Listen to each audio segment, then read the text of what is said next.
The book, which is published here in English translation, appeared for the first time in Dutch over 100 years ago.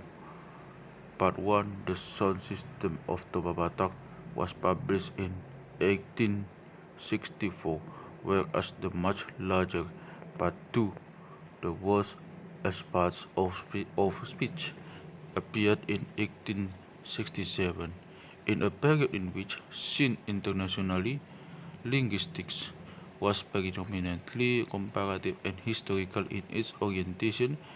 This book formed another important contribution on the part of Dutch scholarship to the description of the Malayo-Polynesian languages. During the period after 1850, there appeared a number of excellent descriptions of languages which until then were hardly known. Chronologically, the first of these major grammars was Takuroda's description of Japanese, which came out in 1855. In 1858, two grammars came from the press, one of the Ngaju Dayak language by August Hadeland, a German missionary who worked in the service of the Dutch Bible Society, and one of the Makassarese language compiled by Benjamin Frederick Matisse. Nor did this activity stop with Pandortuk's grammar of Toba Batak. Several important descriptions of other languages followed. We mention only Matisse's description of Buginese, Kilian's Madure's grammar, and Pandortuk the Tunes and Pandortuk's work on the Minangkabau language, leaving out all the work that has been done in the field of language description in the 20th century. It is remarkable that most of the older linguists work in the service of Netherlands Bibelgenootschap, Netherlands Bible Society, which has explicitly entrusted them with the scholarly New York since its foundation in 1814. The society had, among other things, considered as its task making the scriptures available to the peoples of the Netherlands East Indies in their own languages. Its directions were quite aware of the fact that a prerequisite of a reliable Bible translation is a thorough knowledge of the language involved. As its first representative for the translation of the Bible in 1826, it commissioned Dr. Gerike to go to Java and study the Japanese language in 1848 and 1849. There followed the appointment of Dr. B. F. Matisse and Dr. H. N. Pandortuk, while in 1850, the German missionary Hadeland, who had already been working for a long time in Borneo, entered the service of the Bible Society and was commissioned to translate the Bible into the Ngaju Dayak language. Among those mentioned, Herman Jobone van der Took was doubtless the most remarkable personality.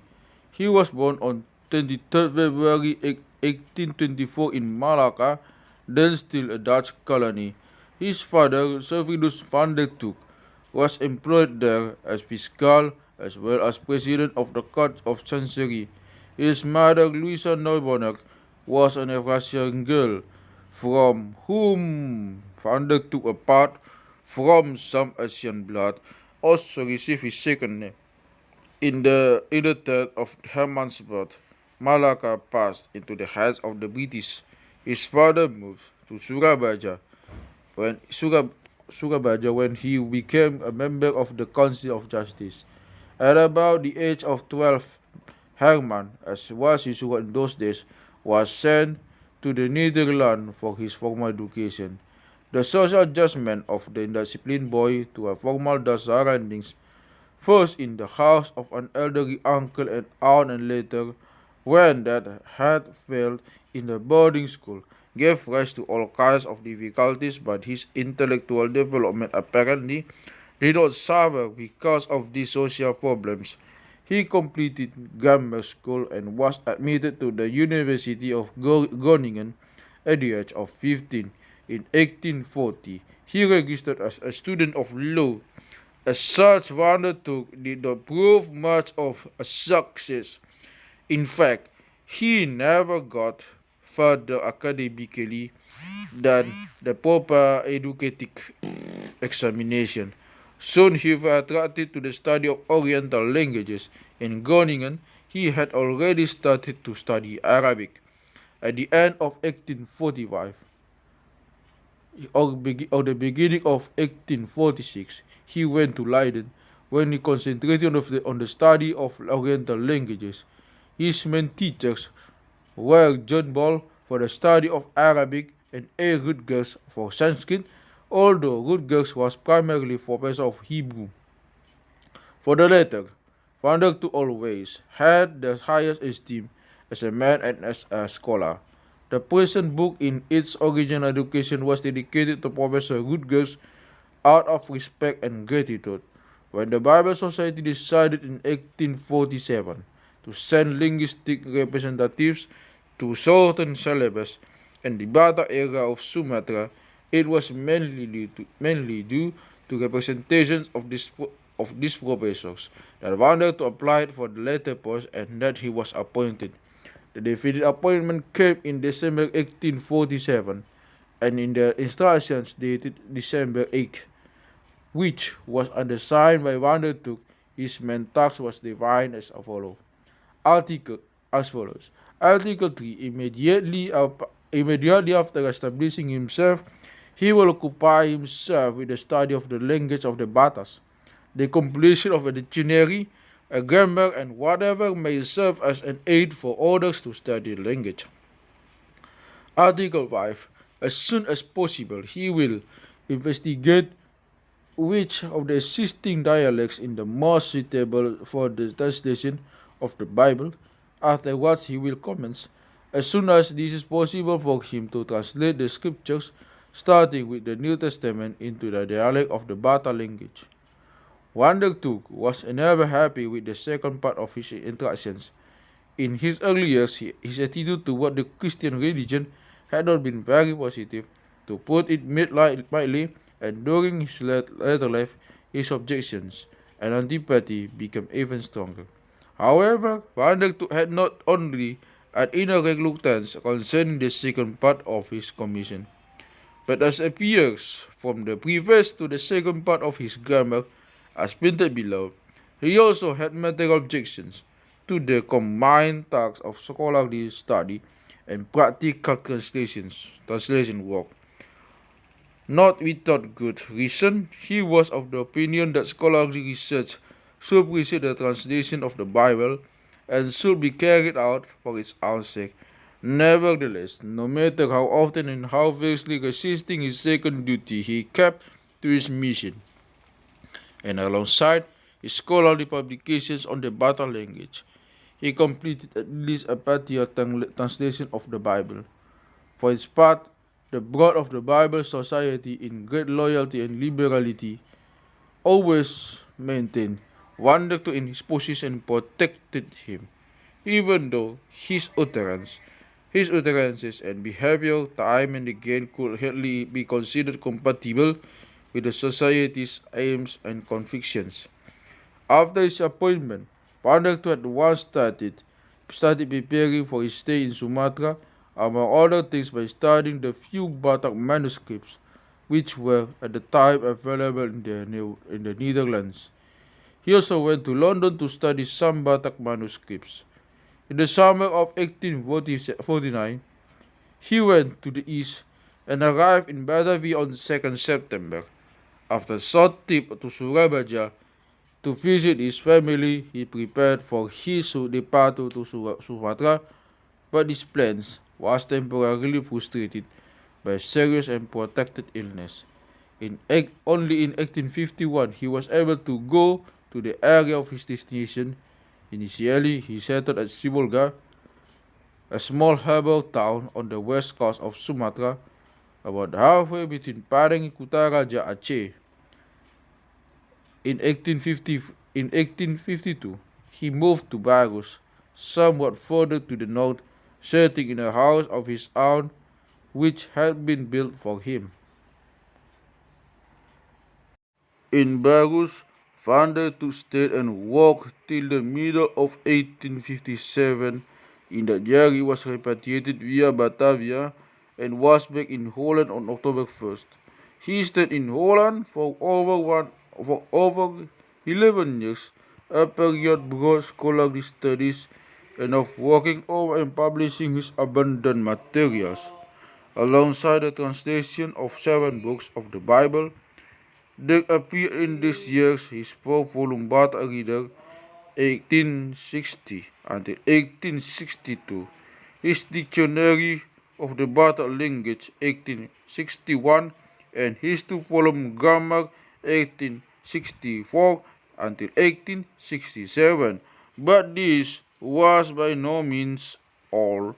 Wandered to occupy himself intently with comparative linguistic studies.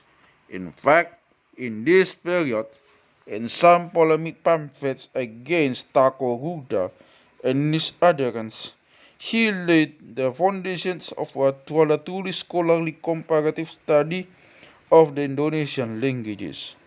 Other proofs of his broad interest in this period are his outline of the Malagasy language, as well as his edition of Romance materials on Batavian Malay. After his main task had been accomplished in 1868, Vandertoe again departed for the Dutch East Indies, this time as the representative of the Bible Society for the island of Bali. After his arrival in Batavia, political conditions on that island forced him to postpone his departure. There followed an intermezzo of fieldwork in the Lampung area, South Sumatra. For this research, Vandertoe was well qualified by his description of a 5-part collection of Lampung manuscripts which saw the light in 1868. During this same period, Vandertoe also occupied himself intensively with the Sundanese language. Finally, in 1870, Vandertoe arrived at his new destination, Bali. There he spent the rest of his life studying the Balinese language, and especially Old Javanese or Kawi, the literary language of medieval Java, which had been preserved on that island in hundreds of texts. The most important immediate result of this period is the 4-volume Old Javanese Balinese Dictionary, which was published posthumously. With this dictionary, the study of Old Javanese received its first scholarly basis, which still has not been superseded. In the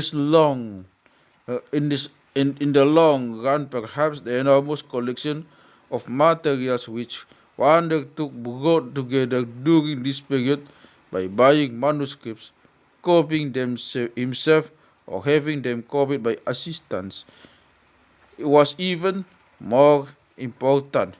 The Vandertoe collection of old Javanese texts bequeathed by him to the library of the University of Leiden is indeed of inestimable importance. After 1870, Vandertoe left Bali only for a few short trips to Java. He never returned to the Netherlands.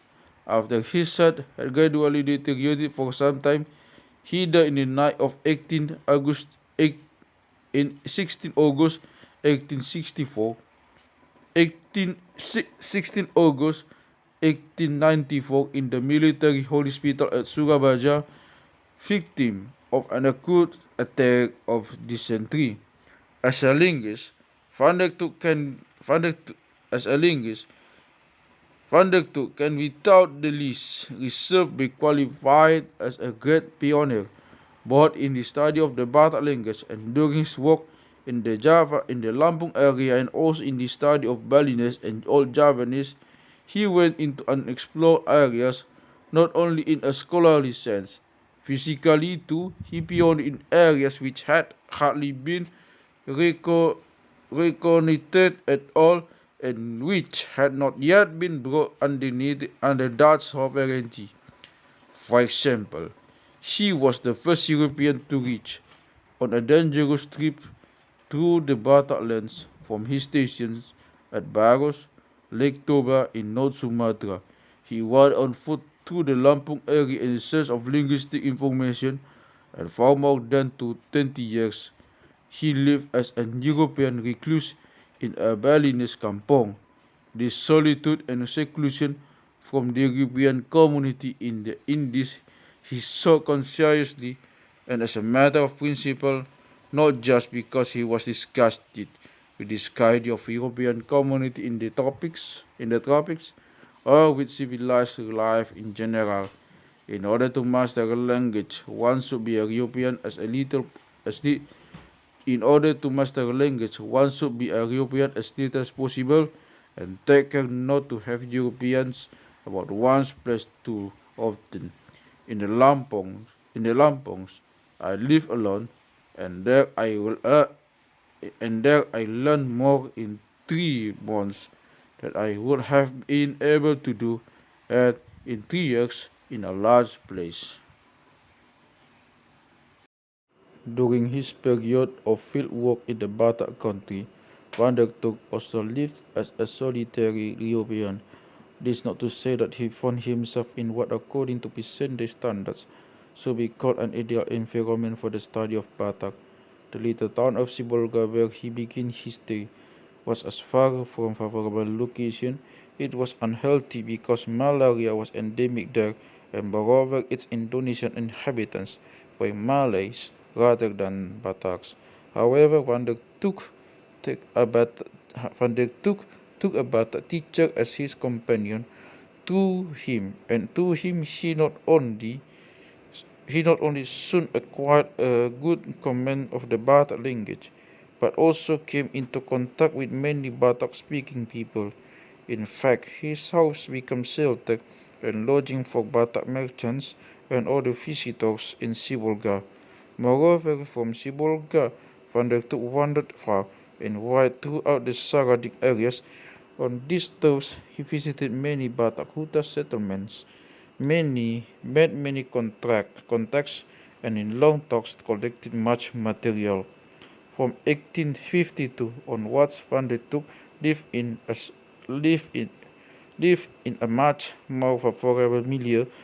Even though the Bataks in Barus were Islamists, their language and social structure were still genuinely Batak. It was about the closest he could come to the Batak area, and it was virtually impossible to settle in the interior at the time.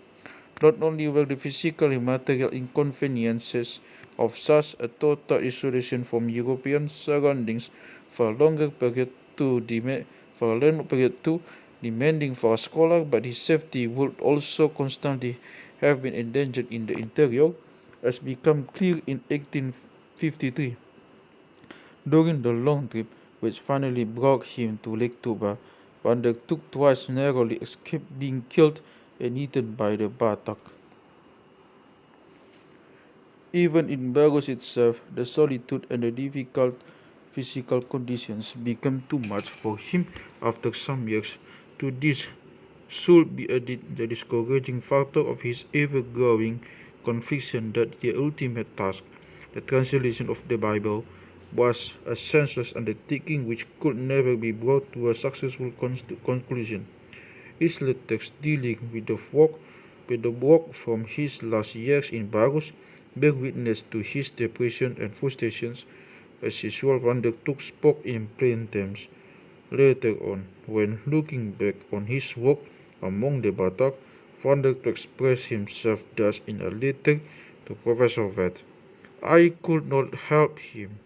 I could not help being in the service of a pack of saints, who did not care a straw for study, and who speculate on the pocket of pious chase buyers. I gave up and considered my mission a failure, even though we may have learned something.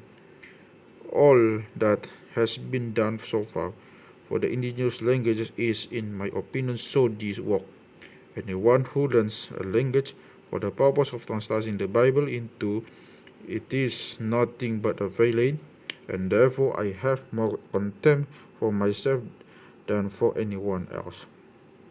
It is highly doubtful whether Van der Took, in this retrospective view, does justice to his higher superiors.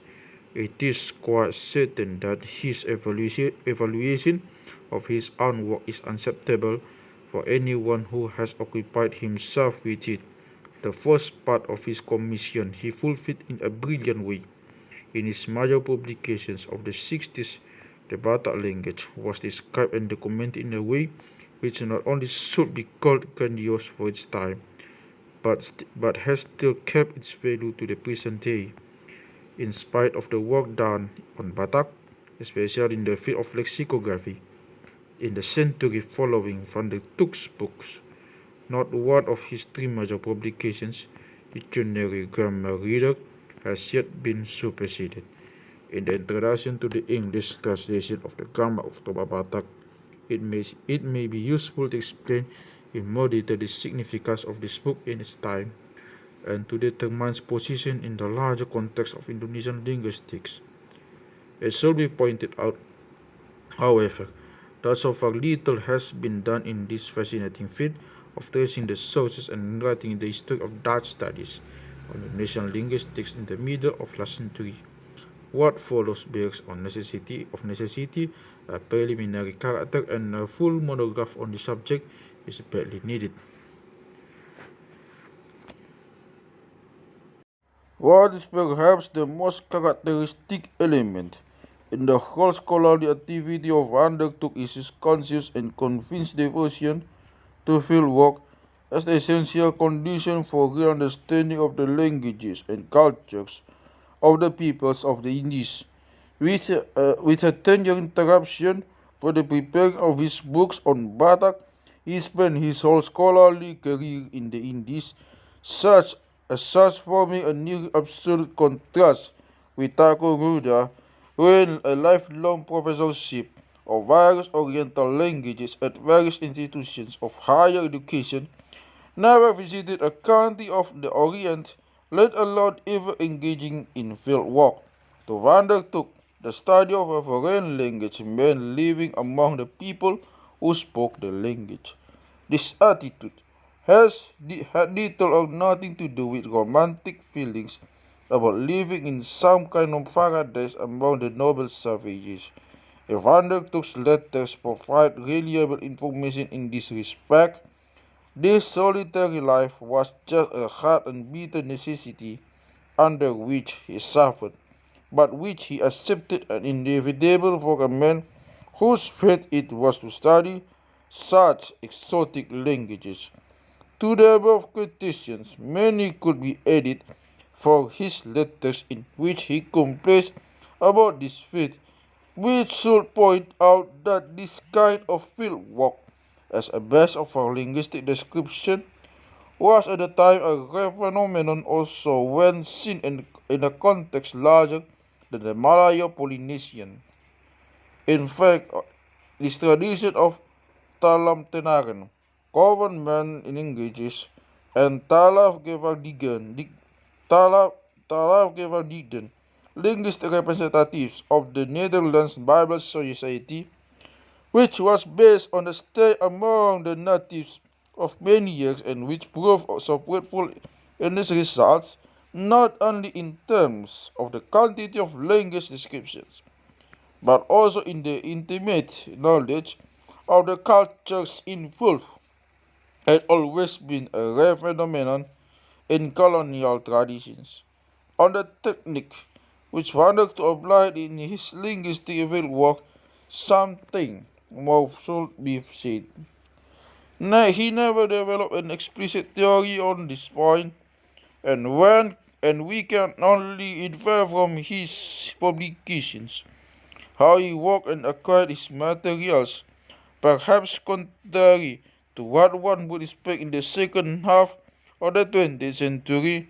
When speaking of linguistic fieldwork, it seems obvious that Pandortuk was not primarily interested in studying and describing the spoken language of the Batak.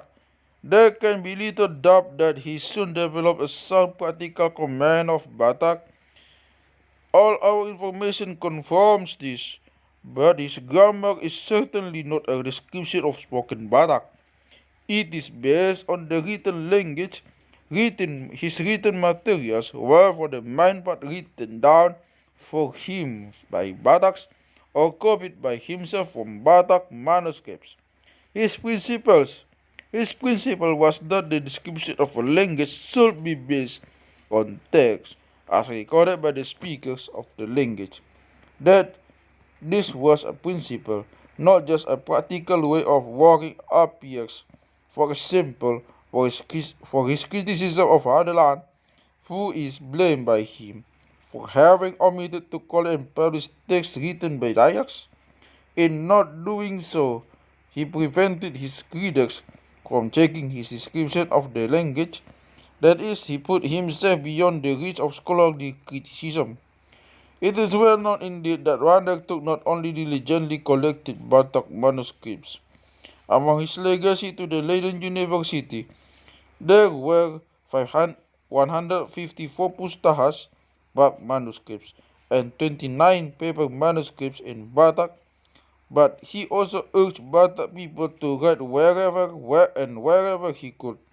In the Pandortuk collection at Leiden, there are 20 volumes, each numbering approximately 300 pages, in which treatises on the most diverse subjects, some of them of great length, have been written by Batak informants, mostly in Batak manuscript. In Batak script, it is from this that Pandortuk took most of his materials and samples for the grammar. It is also not accidental that his book starts a chapter on script and pronunciation in that order, that is, with the spelling and alphabet coming first. In this respect, Pandortuk's book does not differ from those of his contemporaries Ruda and Mattis, whose descriptions of Javanese and Makassarese start with a similarly arranged first chapter. Yet, it very soon becomes clear from the contents of this chapter that Pandortuk knew the phonetic facts of the Batak language quite well. Besides from the fact that the first part of the book is called Klang's sound system, it is already obvious that Pandortuk had completely surmounted the confusion between letter and sound, and confusion still widespread in his day. Summing up, we can say that Pandortuk collected his information on the Batak language as described in his grammar primarily from materials written down by speakers of the Batak language. He did not neglect, though, to acquaint himself intimately with the spoken language, both on a theoretical and a practical level. His idea of fieldwork included both kinds and activities, as he was of the opinion that only by basing himself on as varied information as possible would he be in a position to give a full description of the language with which he was dealing. More difficult than Pandortuk's methodology in carrying out linguistic research in tracing in detail his linguistic background and insight within the framework of his time. Little is known of the linguistic ideas of his direct teachers.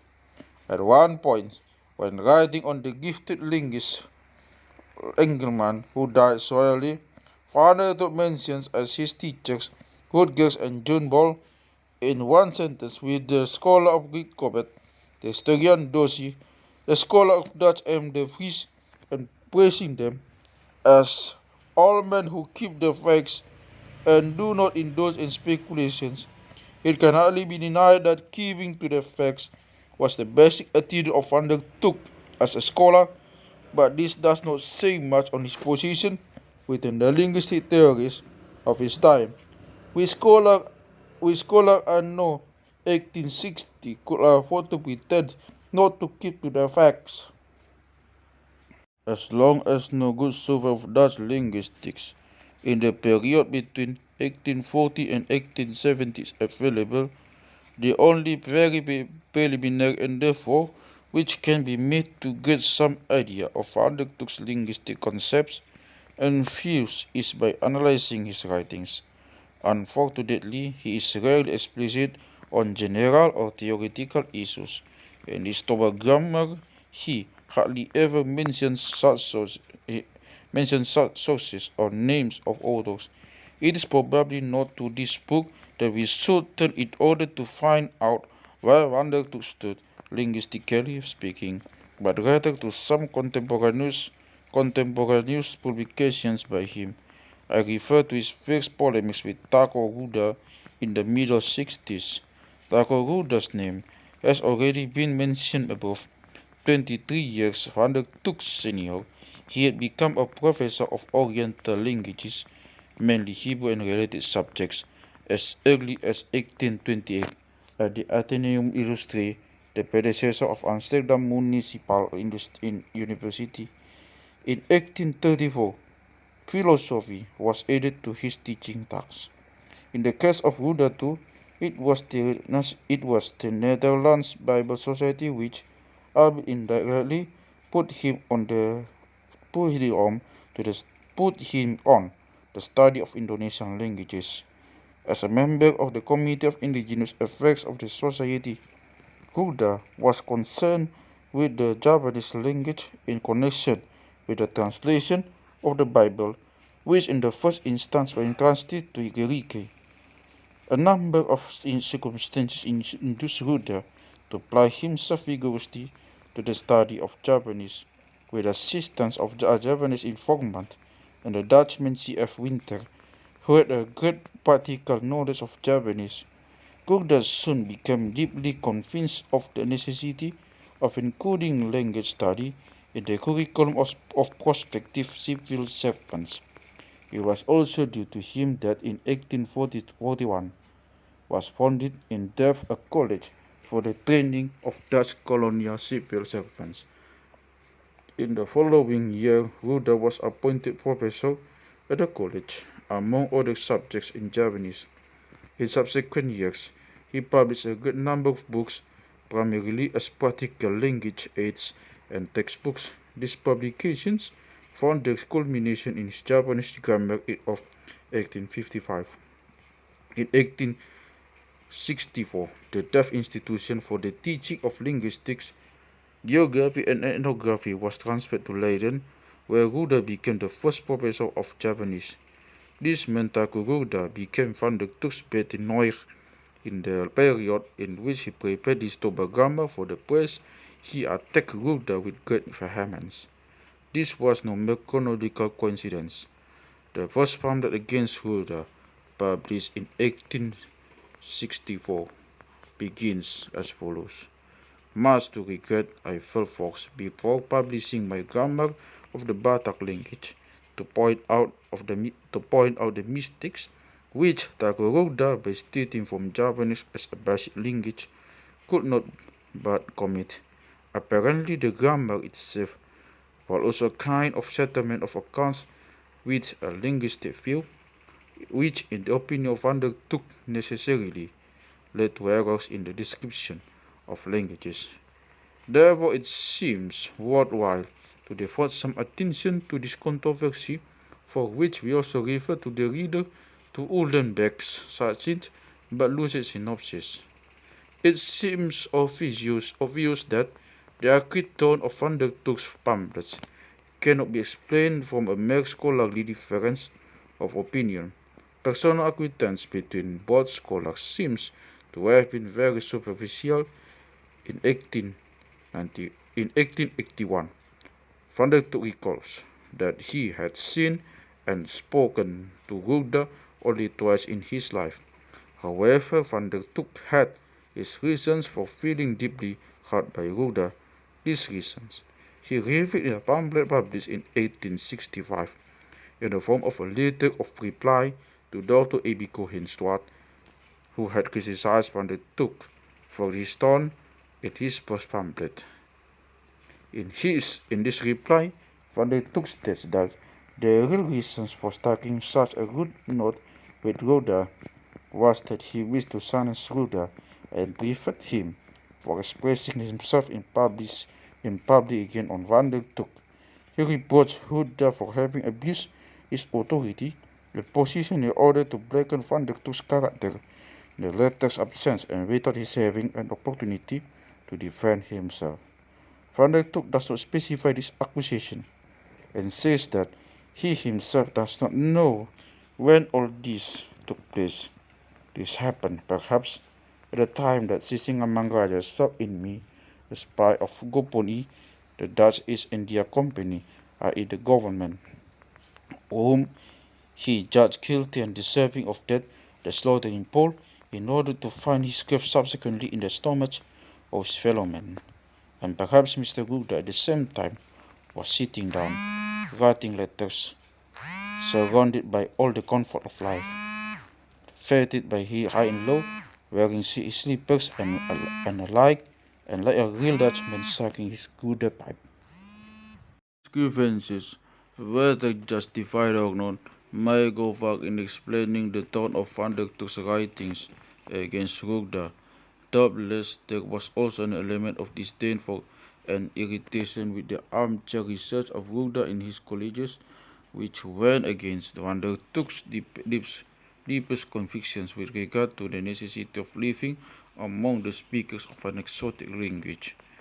As a field worker, he had strong feelings about not being appreciated by the academic world in the Netherlands in both a scholarly and material way. Throughout his later life, he harbored grudges against professors who had all the advantages of their position and none of the hardships, whereas only the hardships without recognition were reserved for him, Pandortuk. However, there was more at stake in the polemics with Gouda than personal feelings. To Pandortuk, Gouda's scholarly authority with regard to Indonesia was ill-founded. In the field, Gouda was indeed a homo unius harmonius. He knew only Javanese and never studied another Indonesian language. He could hardly be reproached for this in itself. However, he was so ill-advised as to go into etymological speculations in several places in his grammar, sometimes explaining differences between Javanese and Malay by starting from Javanese as base and interpreting differences in Malay as deviations.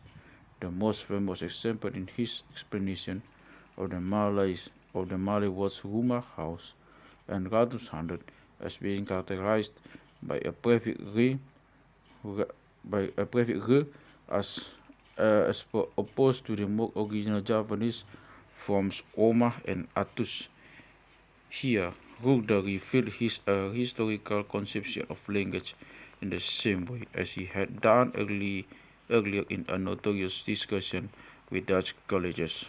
I refer to the paper on the Skriftaal and Spreektaal, written and spoken language, which he read before the Royal Academy in 1855, and which argued that the inflection was as used in written Dutch was actually the product of a mistaken Latinistic Germanism, and that the Dutch had better abolish all these clumsy quasi-archaisms in the writing.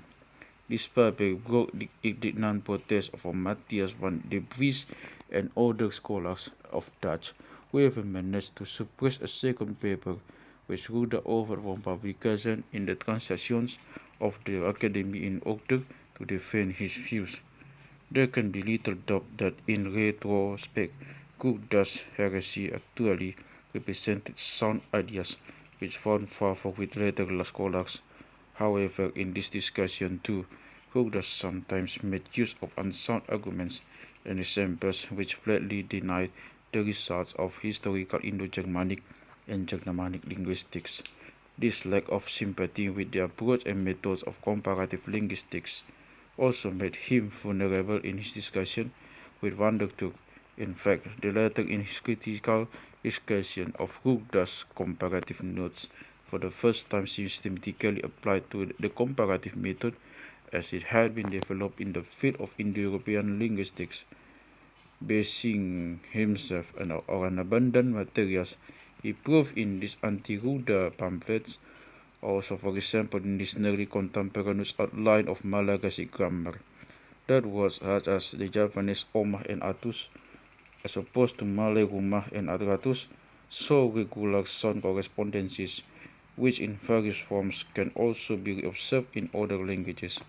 He saw that there is no case of a prefix re. In modern terms, one can say that Japanese here has a zero representative of a Proto-Malayo-Polynesian sound, which in Malay is regularly represented by R. In the terms of those days, Javanese is, in this respect, more eroded than Malay. Basically, Pandortuk was right when agreeing that in a family of languages such as Malayo-Polynesian, one cannot etymologize by starting from one of the members of the family, but that on the basis of comparison as many languages and forms as possible, one has to discover the regular sound correspondences between the languages. Only then is it possible to give etymologies.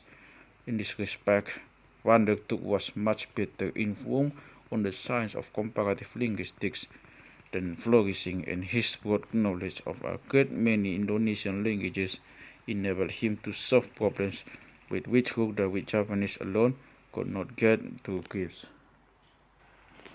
However, in order to avoid misunderstanding, it should be observed that this discussion on comparative issues had very little to do with the main body of Ruda's grammar, which was purely descriptive and synchronic in character. It would be grossly unjust to Ruda to take into account for a general evaluation of his book the incidental errors, which he notes he committed against sound principles of comparative linguistics. Pandortuk himself, at the end of his first pamphlet, expressed his admiration for the grammar such a book from which a great deal can be learned. As he says, even though he weeps his praise in irony, and adds to it a warning that it is a dangerous book for people who rely on others. As a matter of fact, Pandortuk's objections to Ruda's grammar went much deeper than the fact that the latter neglected the results of comparative linguistics. For one thing, he objected strongly to the view of Javanese as, in a general sense, the basic language frontal among Malayo-Polynesian languages.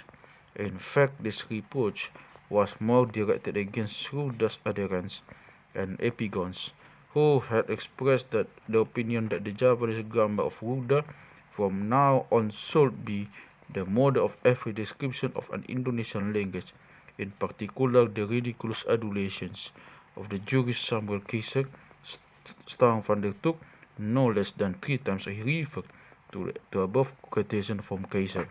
Ruda himself had never said that he considered Javanese the basic language among the Malayo-Polynesian languages.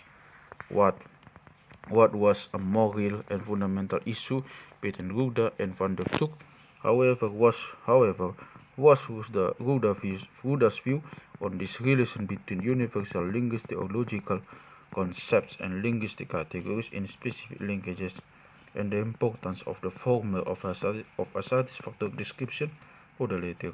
Ruda had developed his theories in a lengthy treatise on the parts of speech and passing of logical analysis of language as basis for the scientific study of language, of which a third, much augmented edition appeared in 1864. A short formulation of his central viewpoint in this respect is to be found in the introduction to his Javanese grammar, to insight into a clear discernment of the meaning of the grammatical ways of the expression in Javanese language can only be obtained by tracing that logical element, which is the only truly universal, which is the same in all languages, but which is expressed the most different ways in the various language families, and in those again differently in every language branch and every individual language. Pandortuk totally disagreed with this viewpoint. To him, this was an abstract method which misjudges the true nature of a language as a metaphor. He calls the method of Rugda really fit to make the study of Javanese difficult, and he considers all this logic superfluous and dangerous ballast against Rugda conception that the logical analysis of language should serve as a basis for all scholarly study of language, as it teaches that universal element which all languages, however different in their ways of expression, have common with each other, namely the logical which alone makes a language fit for the expansion of thoughts. Took argues that language is not the expression of thoughts of man as a philosopher, but as a being which succumbs to any impression. The history of linguistic science proves that no philosophical method can get to the bottom of language. In order to penetrate deeply into a language one should establish oneself of the striving for a complete system. If a language is more or less agreed only by way of historical research, is it possible ultimately to comprehend language. Craving for system is a danger for any study of language, and logic is not capable of supplying a good grammar. Hence heroes in this field, such as Franz Bock and Jacob Grimm, have but always kept very far from philosophical speculations of language. As Took in his description of the Toba language, hardly ever explicitly argues with Rugda of anyone else, it is not so easy to illustrate the differences of opinion with examples. An important point where the approaches of Rugda and Took fundamentally differ in their view on word classes. Here, Rugda underlines the difference between logical and grammatical distinctions.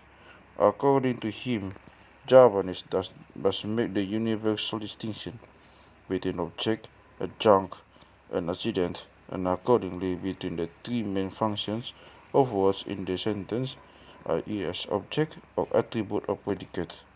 However, in contradistinction to the Indo-European languages, it has no separate word forms, noun, adjective, verb, for the expression of these logical differences. The same word can fulfill the different functions and adopt the three different meanings going with them. Therefore, Ruda, in his discussion of Javanese morphology, does not distinguish different word classes, but starting from the forms with the various prefixes and suffixes, he tries to determine it in the best possible way their meaning and their use. The double approach of logical and grammatical positions and the distinction of use, function, and meaning do indeed give rise to very intricate discussions and terminologies in which say words and condition words, Zegwoorden to standard Woorden, all of various sorts are distinguished alongside verbs. To undertook such kinds of theories were mere rubbish without an apparent theoretical foundation. He starts from the traditional division into word class without, however, distinguishing adjectives as a separate category in Batak. He makes a sub-distinction indeed between nouns and verbs, and the fact that in Batak, in contrast to Western languages, nouns can be used as a predicate without a copula for him does not invalidate a distinction between the said two classes. In this connection, he rejects Rugda's term, word for verb, apart from giving rise to confusion with a word that occurs as predicate, gezegd what is it.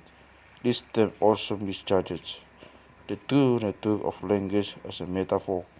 On similar grounds, Took in part 2 of his grammar objects to Rugda's observation on the logical object. Here, he is referring to that section in the Javanese grammar, where Ruda discusses forms such as Pangirol, in which Ruda's terminology indicates the accident which is meant by the verb, it as a real object, i.e. something which takes place in reality in a fixed way and with fixed circumstances of place and time or time, whereas as a logical object, as an object in thought or speech, enabling the speaker to speak of the accident in the sentence as if it were an object. In the first case, Pangiro means a seal. The second, the setting. Small wonder that the particle mandate Pandortuk, when speaking of this logical object, adds with a sigh in the language of mortals the infinitive. In such speculations, he found nothing which clarified the fact of language, and these facts were the only things that mattered to him.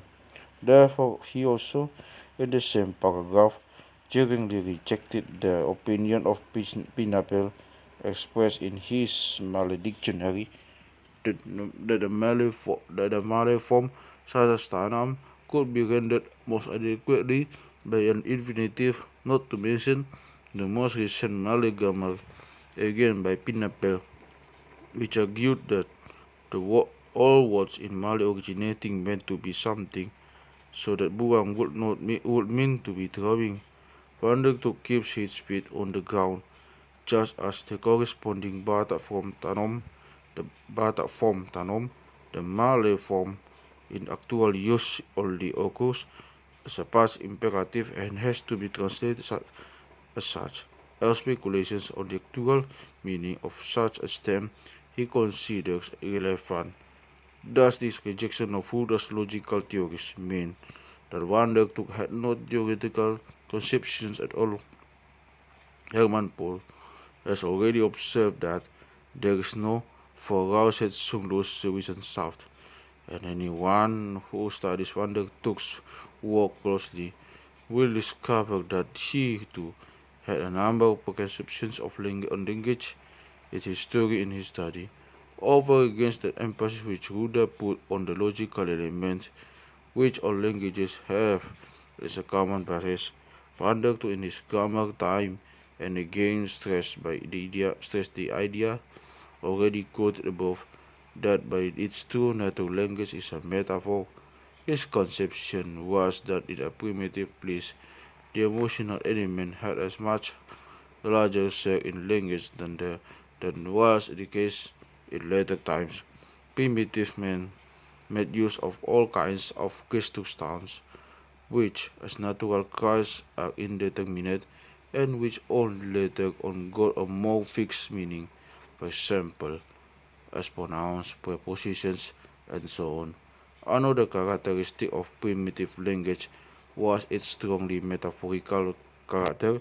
Primitive men succumbed to each and every impression the speaking human being sees in every object in a person, a being just as he himself is, and what he observes in an object he represents politically as an act, and so on. Onomatopoeia and sound symbolism played a large role in these primitive words, and Pandortuk still recognized in Batak many traces of such a primitive language. For example, he explained the preposition "eu" in the forms kami, kamu on the basis of the primitive distinction of the vowel "u" as serving to point out what is far away or represented as such, and the vowel "I" as its opposite. Pandortuk goes deep into this kind of explanation. He explains homonymous prepositions, pronouns, and sometimes affixes, which is present day language, have a clearly distinguished identity as being originally identical, semantically undifferentiated natural sounds, which only later on became differentiated. For example, he reduces the prefix "ma", well known from many Indonesian languages, to a purely hypothetical pronoun of the third person, which in this turn he presumes to have come from a sort of natural sound with the natural forward A as against E and U in kami and kamu. The same way, the main argument for this theory, so important for the whole design of his book, that the passive form is actually a noun and not a verb, is the formal identity of certain prepositions and prefixes di, I, ni, ha, tu, all of which he presumes ultimately to have been a basic demonstrative sound, such as passages in Van der Toek's book, which, however, are mainly restricted to the notes, are scarcely less hypothetical or speculative than Ruda's logical observations, even though Van der Toek always succeeds in adducing interesting examples from his formidable knowledge, even for the most hazardous theories. And although in the main his etymological theories are not of great influence on his analysis of the facts of the Batak language, it remains an intriguing question where he found such theories on the true nature of language as a metaphor. As first one is apt to look for the source of such theories in Romanticism, with its glorification of emoticons and its emphasis on the expression of primitive human feelings in language via sound symbolism, allegories, and metaphors. Perhaps the best known expression of this conception of language is found in the up-quoted words of Jean Paul Richter. Daher ist jede Sprache in sich geistige Beziehungen eine Wörterbuch Blaster Metaphern. One might also think of influences from Jacob Grimm, whom Van der Toek calls one of the heroes of linguistic science. However, specific correspondences between Van der Toek and Grimm's best known works are difficult to demonstrate. For the present author, the most remarkable correspondences with Van der Toek's formulations on natural cries, gesture, and metaphors as the origin of many elements of language are to be found in the book now largely forgotten, which was published in 1856 with the title System der Sprachwissenschaft. The author was K.W.L. Heise. The book, consisting of a series of university lectures, was posthumously edited by Steinhall. In the second chapter of the first part of this book, the author deals in great detail with the development of language, in which he distinguishes dream moments, sounds corresponding with developing human emotion, Gefühle, words corresponding with the moment of Vorstellung representation, and sentences corresponding with the judging and reflecting intellect. In the second phase, the connection between sound and representation is made. Natural sounds become words via representations which become related to sounds, onomatops, sound metaphors, conceptual metaphors. His imagination has men use words which actually contain sensory representations for non-sensory representations. Die ganze Sprache ist durch und durch bildlich. Wir sprechen in lauter Bildern, ohne uns dessen bewusst zu sein. This metaphorical process in fact does not only occur for so-called stuffed words, i.e. words which express things, qualities, or activities. For so-called form words, it is even more true that they find their origin in sound gestures, loud Geberden.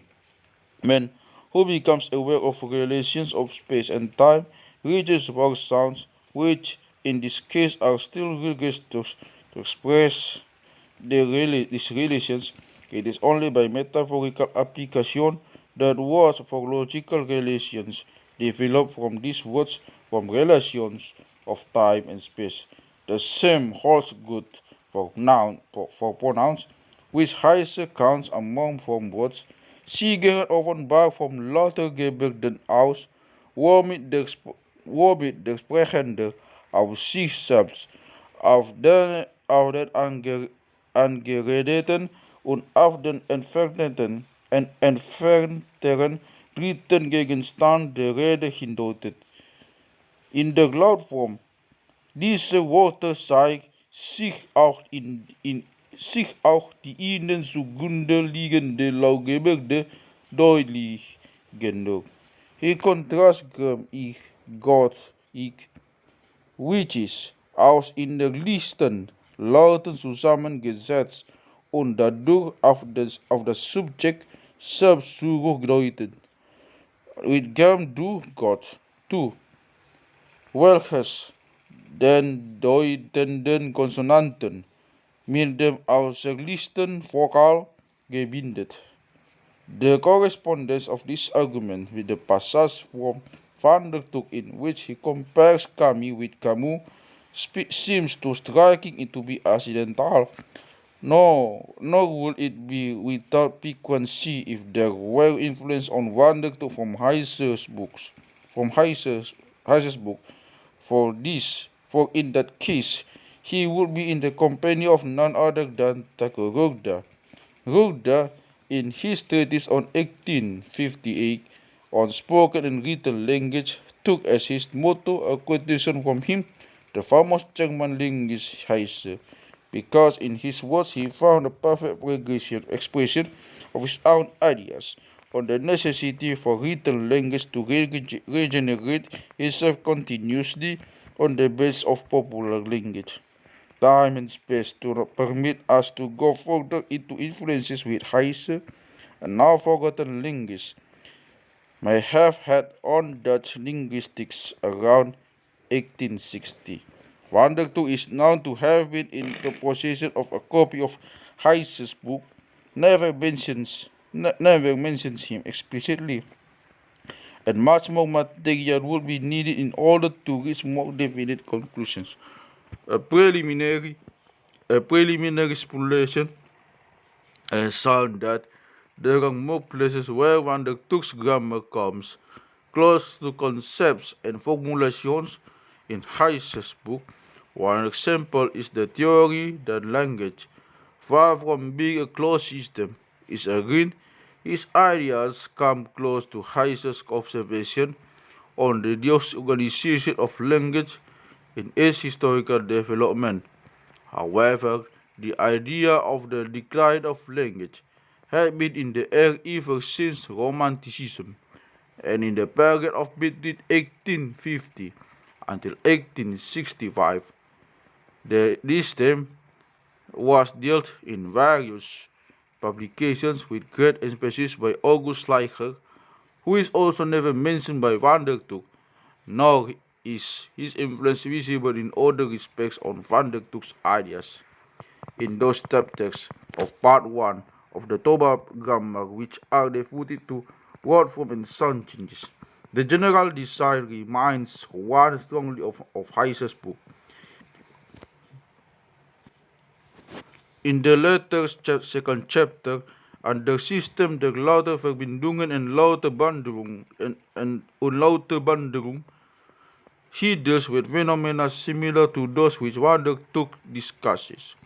Both authors, on the one hand, are typically pre-jungrammatisch, and on the other hand, they are typically modern in their interest for the synchronistic structure of syllable word and for the regular changes and variations in form that occur when sounds are combined into larger units, but neither of them goes as far as Schleicher with his general universal law, cetacism, etc. The term sound law does not play an important role. Heine still uses it in the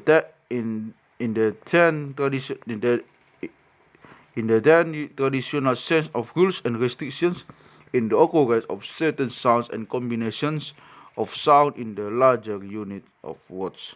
Pandortuk discusses similar phenomena in great detail in Part 1 without calling them sound laws. In Part 2, He used the term sound a few times, referring to the occurrence of certain variants in sound form which may give rise to couplets by semantic differentiation.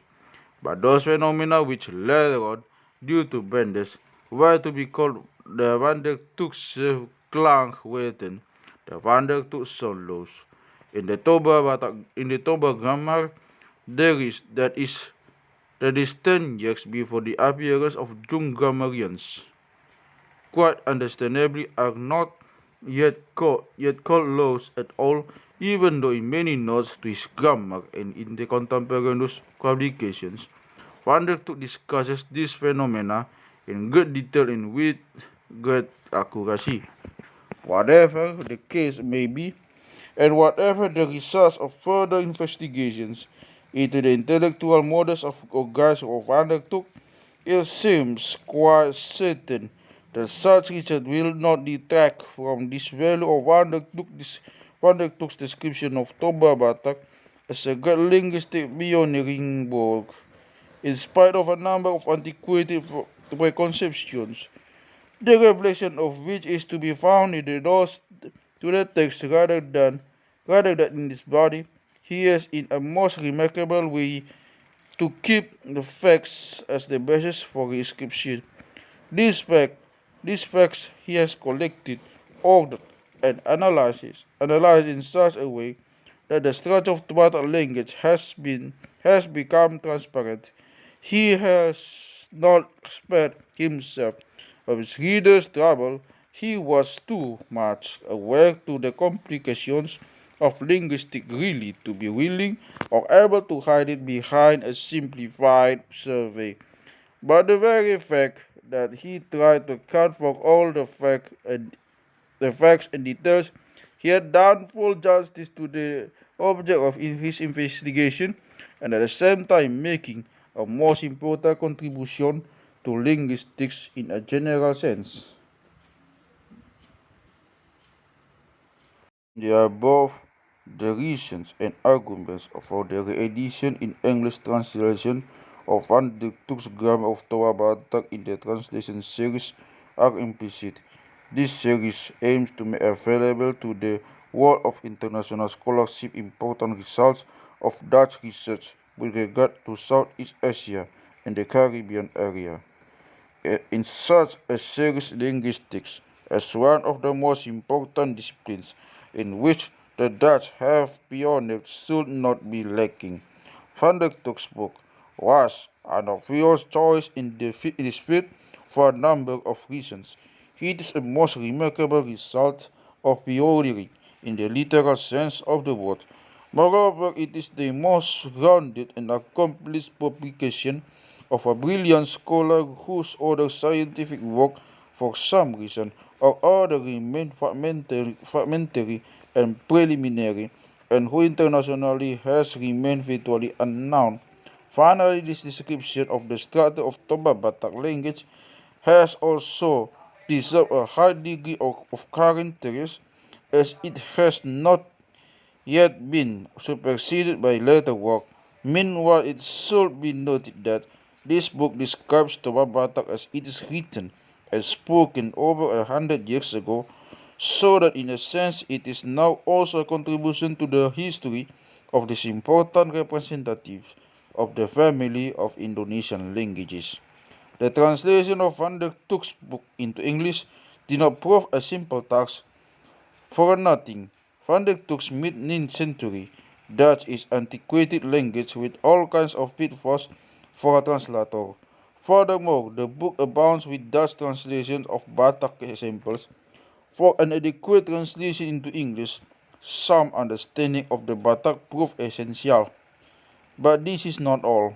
The fact that Van der Toek wrote in Dutch and for Dutchmen, and though in and through Dutch, inevitably made him in many cases contrast Batak and Dutch concepts and categories. In the course of translating this book, if it often proves impossible to transpose the Dutch text into English without further ado, in spite of the linguistic relationship between Dutch and English. Sometimes details Sometimes titles could be dropped as they were specific for Dutch rather than for Batak and as such irrelevant to English readers. For example, references to the terms such as relative beach walk, adverb of relation in the beginnings of the sections 129 and 131 had to be deleted as the English translations of the examples made the term superfluous.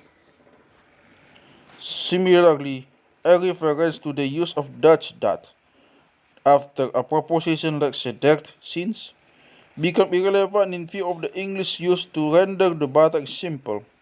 In the same way, the comparison of the Toba construction with a circumscribed substantive with the Dutch construction consisting of the infinitive preceded by a preposition used as an adverbial adjunct could not be maintained in view of the translation of the Batak simples into English.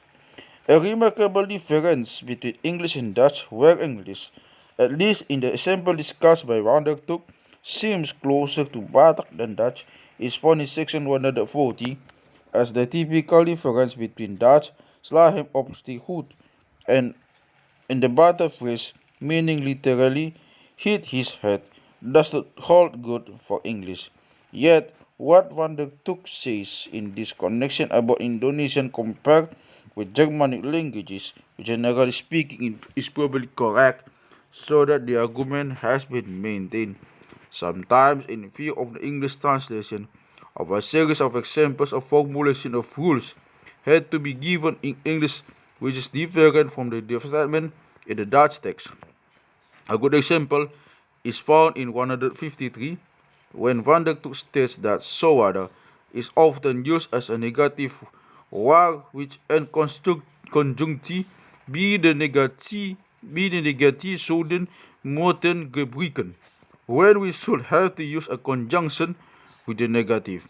In view of the translation of the examples, the obvious English rendering of this sentence seems to be where in English without followed by a gerund would be used. Apart from such difficulties as a result of differences between Dutch and English, it should be pointed out that Van der Took permits himself very great creative freedom in the use of Dutch in order to explain his Batak materials to Dutch readers. To a translator who is not equally familiar with Batak demands become unreasonable when, for example, Van der Took, in order to explain Ma'i forms, creates Dutch neologisms such as vertabaken or verzoeten to spend money for the buying of tobacco, salt, but both morphologically and synthetically. Dutch forms used by Van der Took as often so queer that it was hardly possible to create a queer English forms. The Lactic, page 168, descendis, and many more such examples had to be overcome in one way or another.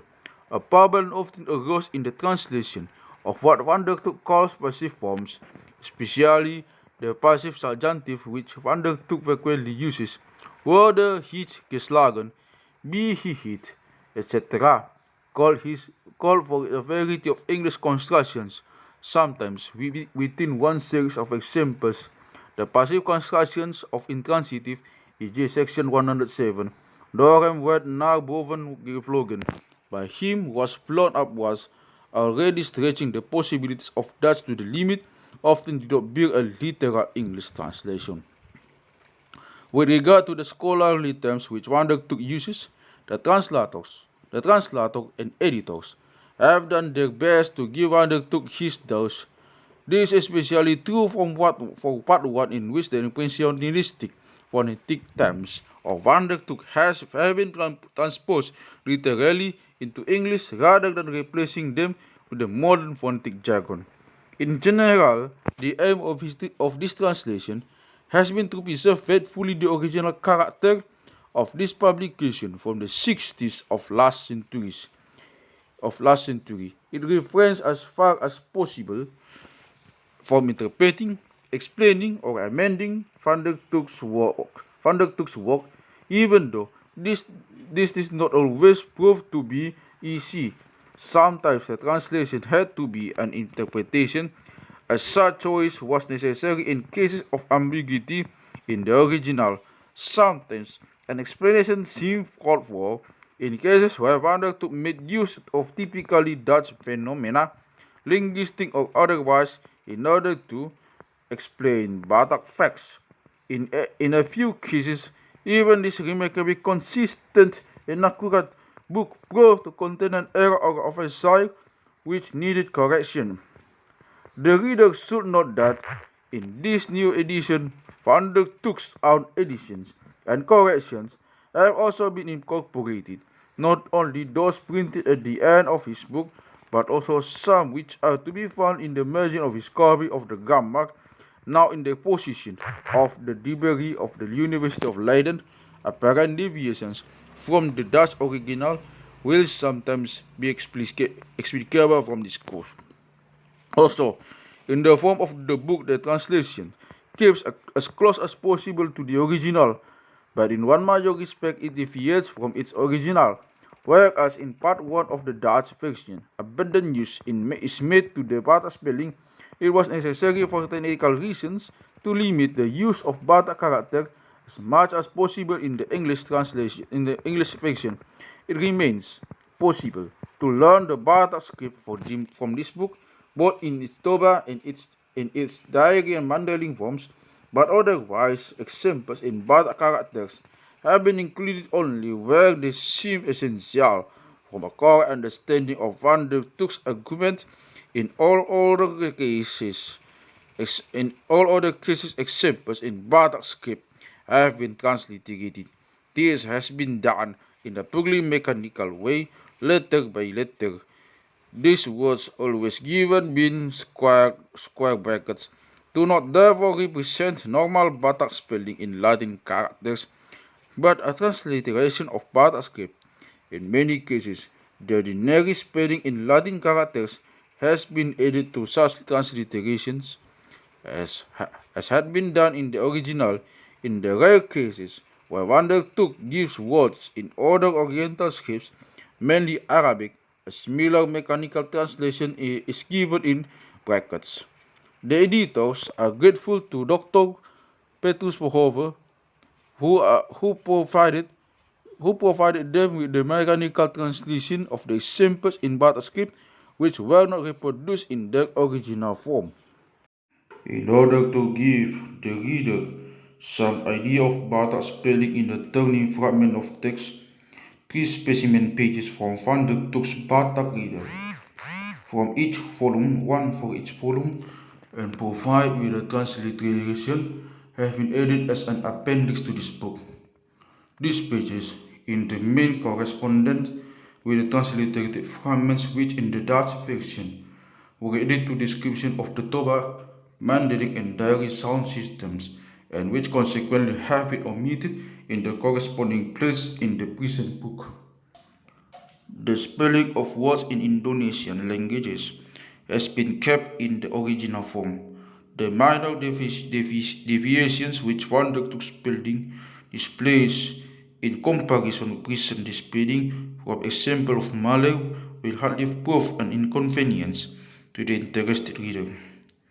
The editors have added a title to each section of the book. Also, in cases where such a title was lacking in the Dutch edition, the division to chapters 2 has been streamlined to some extent without, however, making any substantial change in the original design of the book. Even the numbering of the sections with a number of duplications, e.g. 140 and 140 star, has been maintained. Also, in view of the numerous cross references throughout the book, for technical reasons, nearly all cross references have been made to refer to the number of the sections, also in those cases where the original has references to page numbers. Throughout the book, single numbers 1, 17, 123 refers to sections, whereas references to pages are preceded by P. In agreement with the original version of Part 2 all observations which refer to Toba Batak are in ordinary print. Intended, all references to Mandarin and dialect as well as etymological and historical notes are in small print. The very numerous references to the Batak reader and the dictionary have been kept. The editors are well aware that these references are of little use of the most prospective readers of the book, as it will be difficult in most places to get access to either of the books mentioned. However, it seems useful to retain the references for scholarly reasons. Moreover, it is hoped that a reedition and transliteration of at least the first part of the reader will be possible in the not too distant future, so that readers of this grammar will be able to check most of the quotations in Toba, which form by far the greatest part of the examples in the grammar. Another text which is extensively quoted in the grammar is the quarrel between Sang Maima and Datu Daru. This story has been printed in the version edited by Pandortuk in de Koerse Abis eine Batassen Formenlehre im Toba Dialekte nach einem Diktat von H.N. Pandortuk verdeutscht durch August Schreiber, Barman 1866. The text of this story is also in Batak characters, separate page numbers pp 1 until 26, with a common translation preceding. The present English version grew out of cooperation between several people. The translation was made by Miss Johnny Scott-Kemball. The first two drafts were read by ITU, who suggested a large number of emendations. The pre-final draft was again very carefully revised by Rolfik, who checked the English translation of the examples directly against of the original Batak forms. Theo and Rolfik also did the proofreading. They received valuable assistance from Dr. Randus H. Hobson, who again carefully checked the English text while reading the proofs, and by doing so was able to eliminate a number of consistencies which had crept into the manuscript during the many years of the work took. The ultimate responsibility for the English version rests with Theo and Rolfik. It did not prove feasible to have all the changes made in manuscript in the later stages of the work again checked by the original translator. The editors have refrained from composing an index to the grammar, not primarily because they too felt like lying fallow for a while after this book had been completed, but because they were unable to find relevant criteria for such an index. However, they hope that the detailed table of contents will at least to some extent make up for its absence. ATU.